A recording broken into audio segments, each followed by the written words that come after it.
거칠고 터프하게 생길 줄 알았는데 막상 보니까 너무 여성스러울 정도로 선이 가늘고 되게 순한 사람인 것 같아서. 야, 범인형 같지는 않은데 왜 저런 사람이 저랬을까 그런 생각은 들더라고. 2009년 경기 서남부 쾌락형 란세살인마 강호순. 대한민국을 공포에 떨게 한 악마의 얼굴.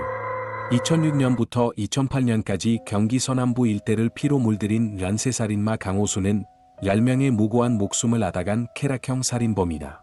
유영철, 정남규와 함께 대한민국 사이코패스 논의에서 빠지지 않는 그의 악명은 흉악범의 전형적인 이미지와는 상반되는 호감형 외모와 탁월한 언변으로 더욱 충격을 주었다. 강호순 란쇄살인, 22개월 공백기 동안 최소 2명 이상 추가 살해 의혹.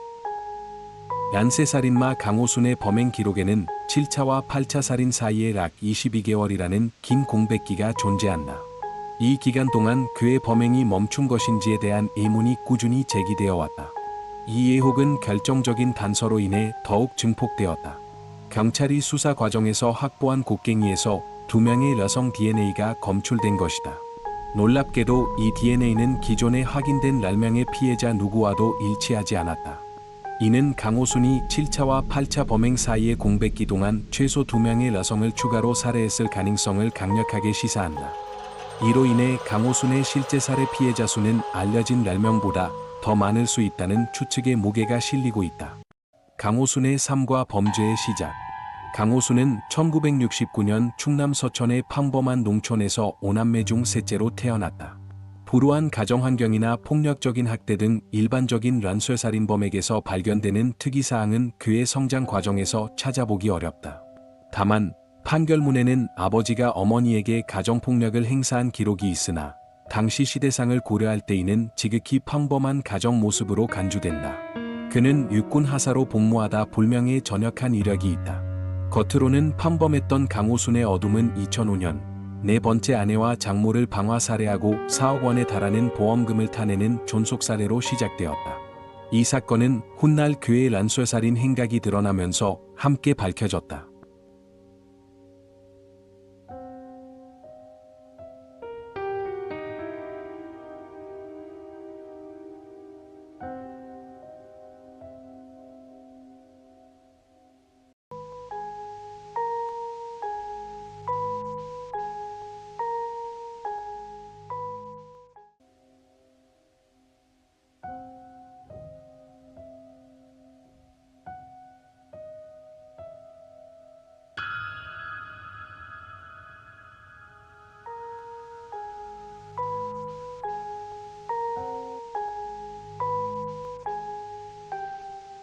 장무직 저는 오해입니다.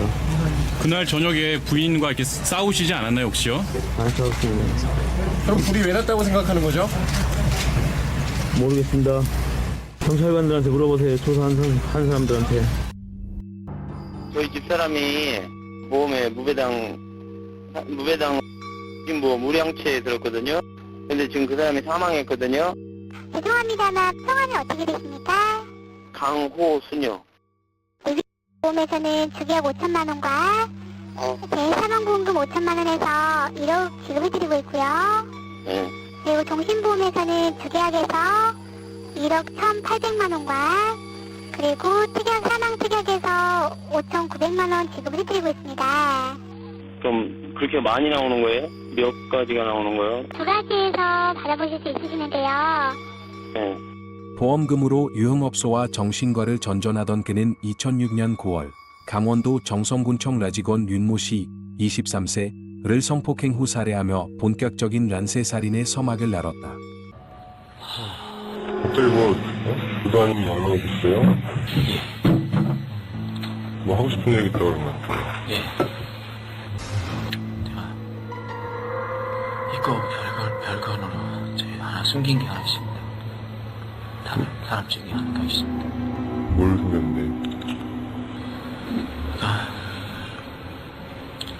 강원도에서 사람 하나 죽인 게 더 있습니다. 강원도에서요? 예. 강원도 어디에서요? 정선이요. 정선? 예. 그게 언제예요? 재작년 여름일 겁니다. 여름이나 가을. 재작년? 예, 가을쯤 될 겁니다. 여름에서 가을 사이? 예, 가을 정도 될 겁니다. 정선에 왜 갔어요, 그때? 그때 그냥 놀러 다녔습니다. 혼자서? 예. 그때 상황이 어땠는데요?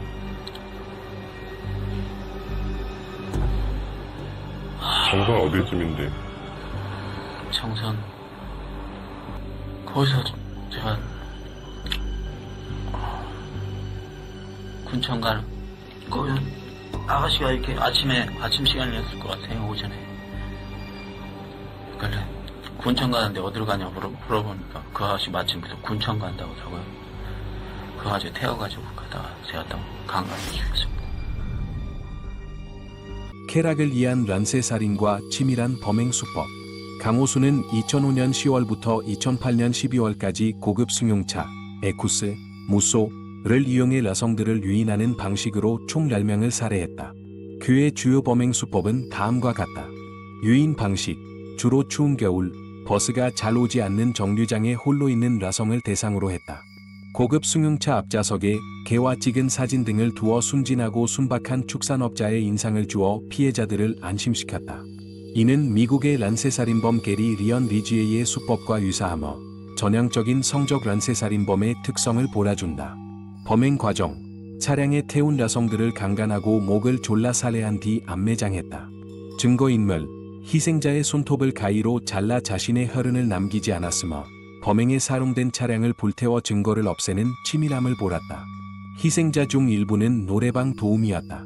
유흥업소 종업원이라는 직업 특성상 가족과 연락이 끊기거나 주거지가 불분명한 경우가 많아 실종되어도 경찰 신고조차 되지 않는 경우가 많아 강호순이 자백하지 않는 한 연구 미제 또는 암수범죄로 남을 가능성이 높다. 강호순의 범행 일지.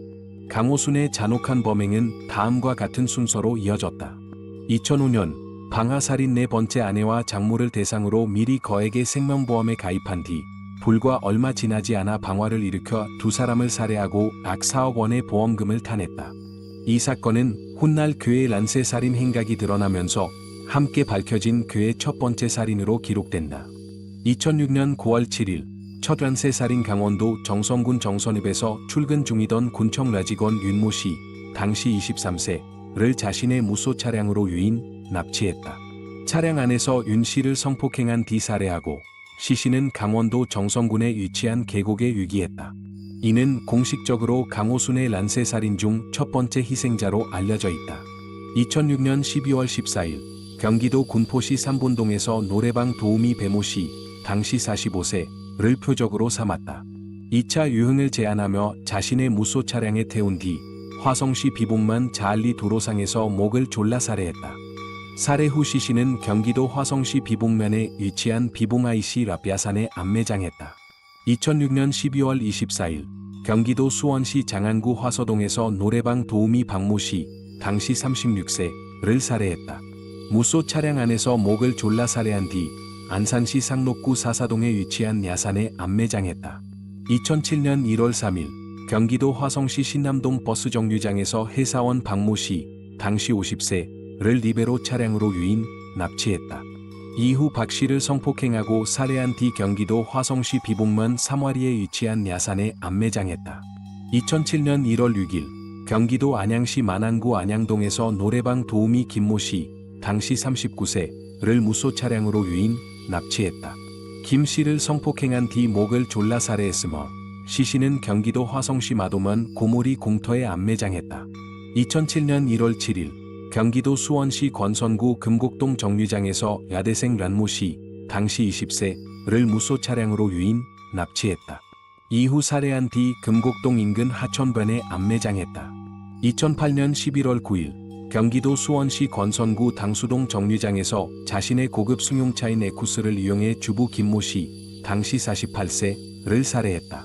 살해 후 시신의 손가락을 잘라냈으며 경기도 안산시 상록구 성포동 인근 야산에 암매장했다. 2008년 12월 19일 경기도 군포시 보건소 앞에서 에쿠스 차량을 이용해 여대생 안모 씨, 당시 21세를 살해했다.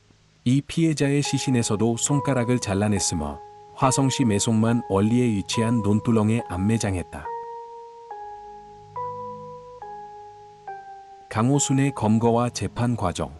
2006년부터 경기도 남부 일대에서 여성 실종 사건이 잇따르자 경찰은 얀세 실종으로 보고 수사에 착수했다. 강호순은 7번째 희생자인 군포 라대생을 살해하고 피해자의 카드로 돈을 인출하려다 CCTV에 덜미를 잡았다. 그는 자신의 승용차와 모친의 차량까지 불태워 의심을 키웠고 결국 경찰에 붙잡혔다. 2008년 12월 19일 군포 라대생 란 모양 실종 사건 수사 과정에서 확보된 ATM CCTV 영상은 강호순을 란쇄살인 용의자로 특정하는 결정적인 증거가 되었다. 영상에는 더벅머리 가발을 쓰고 마스크로 얼굴을 가린 남성이 피해자의 카드로 현금을 인출하는 모습이 담겨 있었다. 특히 이 남성은 현금을 인출할 때 더벅머리 가발을 쓰고 콘돔을 손가락에 끼우는 기이한 행동을 보였다. 이는 지문 등 자신의 흔적을 남기지 않으려는 치밀한 시도로 해석되었다. 이처럼 자신의 신분을 숨기려는 듯한 모습은 경찰이 당시 파악하고 있던 다른 란쇄살인 사건들의 용의자와의 연관성을 강력하게 시사했으며 범행에 대한 강한 의심을 품게 했다. 경찰은 이 CCTV 영상 속 남성을 유력한 용의자로 특정하고 광범위한 수사에 착수했다. 주변 지역의 추가 CCTV를 면밀히 분석하라 용의자의 이동 경로를 추적하고 그가 이용한 차량의 정보를 파악하는 데 주력했다. CCTV 분석과 통신 수사를 통해 해당 차량이 강호순 명의의 차량임이 확인되면서 강호순은 란쇄살인 사건의 가장 유력한 용의자로 지목되었다. CCTV 영상과 차량 정보 등 명백한 증거를 바탕으로 강호순의 신병이 확보되었고 경찰은 2009년 1월 27일 그를 긴급 체포했다. 초기에는 모든 범행을 부인하던 강호순이었으나 부정할 수 없는 CCTV 영상 증거와 경찰의 끈질긴 추궁, 그리고 다른 피해자들의 유류품 등 추가적인 명백한 증거들 앞에서 결국 자신의 란쇄 살인 범행을 자백하며 끔찍한 진실이 드러났다. 이 두 개의 사진은 100개가 넘는 증거품들과 100개가 넘는 중거품들 중 유일하게 오른쪽 소매에서 눈곱만큼의 루미놀 반응이 나온 증거물이다. 이는 란쇄 살인을 암시하는 결정적인 단서였다. 특정했던 피해자의 DNA가 아닌 다른 여성의 유전자가 검출되었기 때문이다.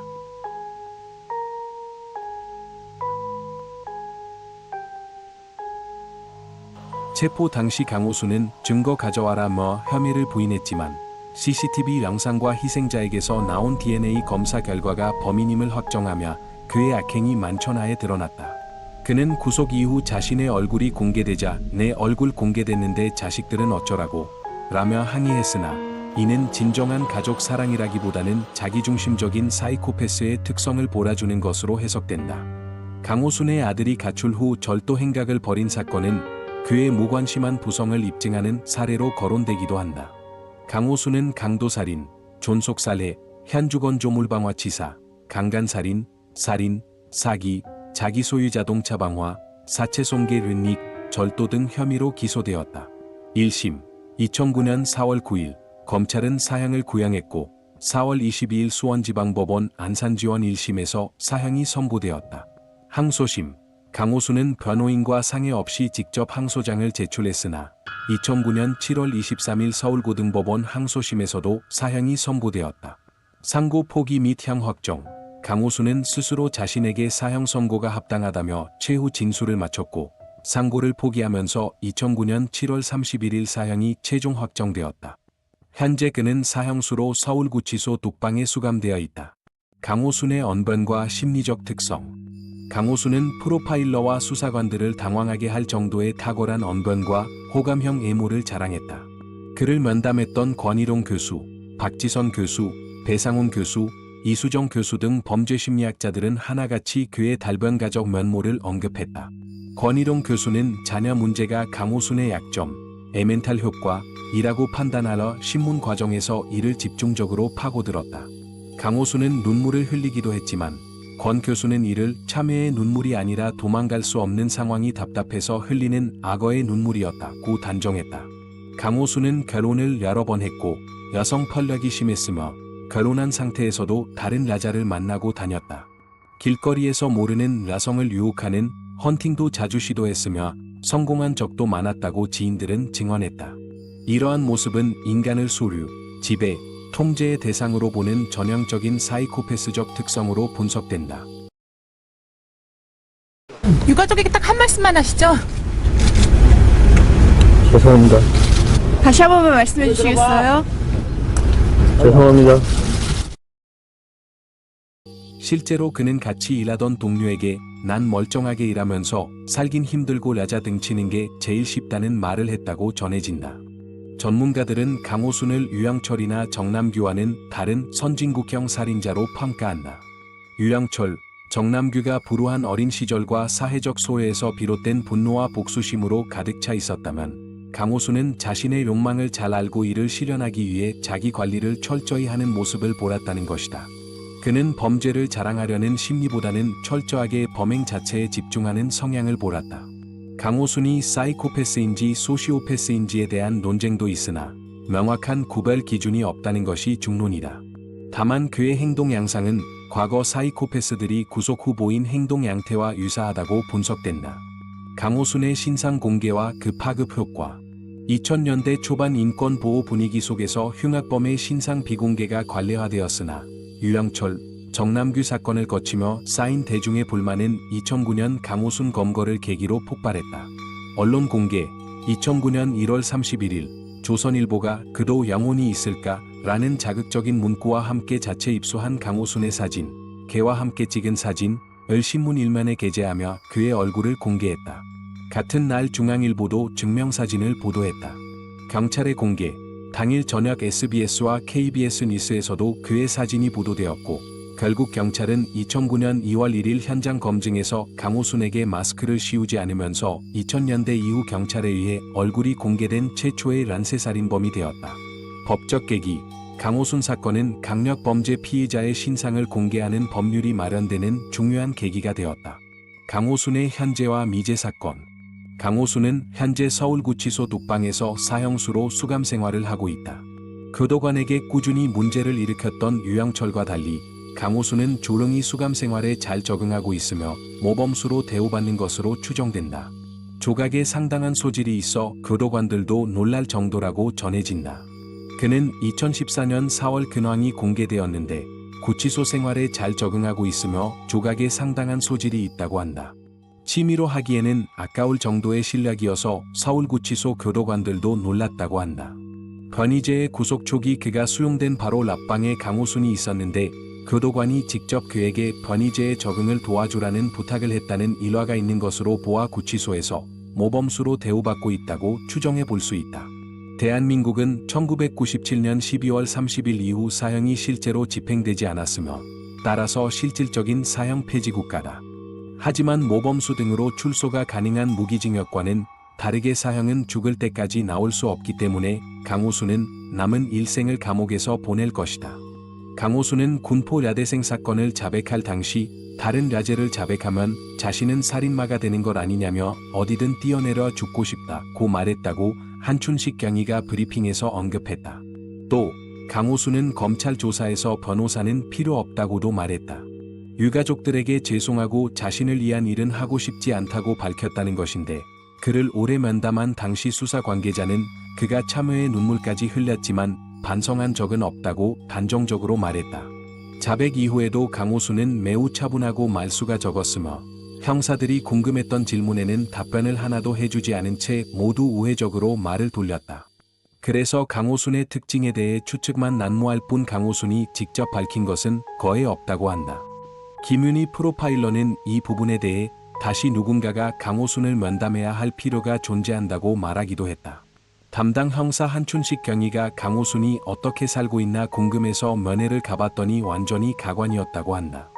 강호순을 구치소에 수감시켜 놓았더니 뻔뻔하게 마치 자신이 왕이 된 것처럼 행동했다는 것이다. 강호순은 키가 190cm가 넘는 교도관에게 끌려오는데도 피식피식 웃으며 오고 담당 형사의 질문에 매우 성의 없게 대답하는가 하면 뉘우치기는커녕 자신의 행동들이 잘했다는 식으로 일관했다.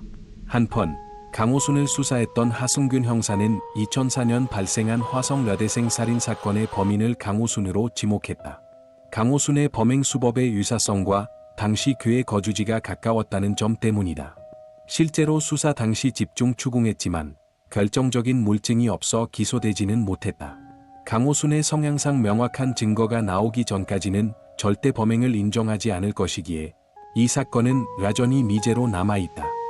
이 사진은 강호순이 9차와 10차 살인에서 피해자들을 곡괭이로 확인 사살한 뒤 땅에 묻었다고 진술한 곡괭이의 중간 부분에서 여성의 DNA가 발견된 장면과 피해자를 확인 살해한 후 안매장할 때 사용한 곡괭이를 차량에 싣는 장면을 현장 검증 중 촬영한 사진이다. 증거로 채택된 곡괭이에서 밝혀진 피해자들이나 당시의 실종자들의 데이터베이스의 DNA와 일치하지 않는 다른 2명의 DNA가 발견되기도 했다. 당시 상당수의 실종자들의 DNA를 확보하지 못했던 탓에 끝내 대조에 실패했고 그 진실은 강호순 본인만이 알고 있으며 지금까지 오리무중이다. 강호순의 란세살인 피해자는 10명뿐일까? 강호순의 희생자는 장모와 아내 방화살인 사건을 제외하고 8명으로 알려졌는데 이는 최소 피해자가 8명이라는 뜻으로 8명이 다가 아닐 가능성이 높다. 곡괭이는 강호순이 피해 여성 안매장에 사용한 것으로 다른 2명 여성의 유전자가 검출됐다는 사실은 지금까지 밝혀진 피해자의 다른 여성의 안매장에도 사용됐다는 정황을 추측해 하고 있다.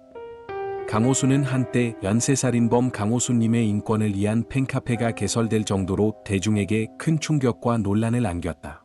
이 카페는 가입자 수가 1만 명을 넘었으나 대중의 거센 비난으로 결국 폐쇄되었다. 강호순에게 희생된 란 모양의 아버지께서 미니홈피에 남기신 마지막 인사로 이 글을 마무리하고자 한다. 루시아는 란 모양의 세례명이며 성악을 전공했다. 하늘나라선 행복하길. 하늘나라에서는 부르고 싶은 노래 실컷 부르며 영원히 행복해. 사랑해. 하느님이 너무 사랑하셔서 너를 그렇게 처참하게 데려가신 걸까? 내가 얼마나 고통스러웠을지 다 안다. 이제 이승에서 못다한 너의 꿈, 억울함, 가족의 한까지 모두 걷어가라. 루시아, 하늘나라에서 부르고 싶었던 노래도 많이 부르고 우리 가족이 못해준 것들을 다 누리며 영원히 행복하길 바란다. 사랑한다.